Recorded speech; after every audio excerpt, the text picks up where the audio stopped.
Friction piles with a 400 mm by 400 mm cross-section are embedded 20 meters into a layer of plastic clay to support a pile cap with a factored load of 12 meganewtons. The clay's unconfined compression strength is 120 kilopascals. Determine the number of piles required in the group, assuming the pile group has an efficiency of 80%. Okay, let's model one pile only. Let's say yung isang pile. Okay, so sa cross-section dito, 400 mm square or 0.4 meters on each side. Aga square, hindi siya area. The length embedded is 20 meters. Then sa isang pile, of course, meron tayong Q, meron tayong force. Hindi ito yung buong 12 meganewtons. Yung 12 meganewtons that is acting on the pile cap. Buong pile cap, that will be distributed to each pile. Each is hindi natin alam ilang piles yan yung hinahanap, ilang piles yung hinakailangan para ma-resist yung 12 meganewtons. So yung assumption dito sa piles is that the strength is based on the friction, sa pinawag na friction piles. So that is the skin friction. Okay, in skin friction QS, tawagin natin siyang QS. Yung formula is the same as stress times area. But yung stress natin is alpha times cohesion. Ang area natin is perimeter ng pile times na length. Kasi ito yung friction nasa perimeter ng cross-section.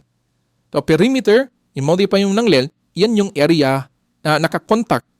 O area ng piles na nakakontak sa solid.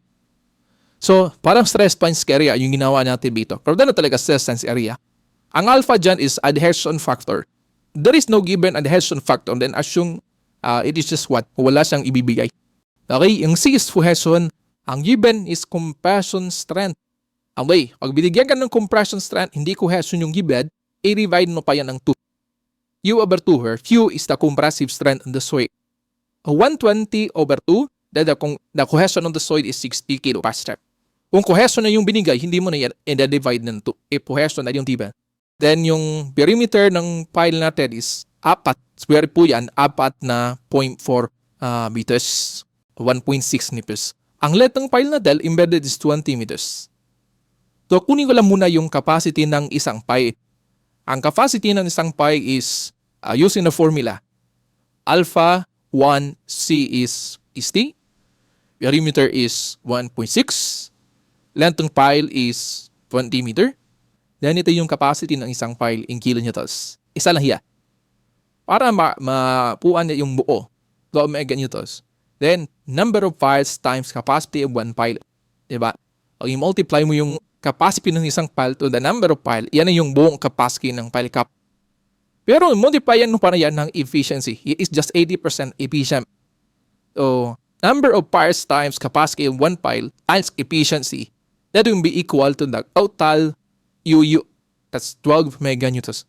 We can just substitute that one directly. For one pile, 1920 kilonewtons, 80% efficient, then 12 meganewtons is 12,000 kilonewtons. So with this, you can solve for your number of piles required. Kailangan ng 7.81 piles. Of course, wala namang nakabraction na piles. So you will round out. To be safe, round up to 8 piles. We need 8 piles to resist that load at 80% efficiency.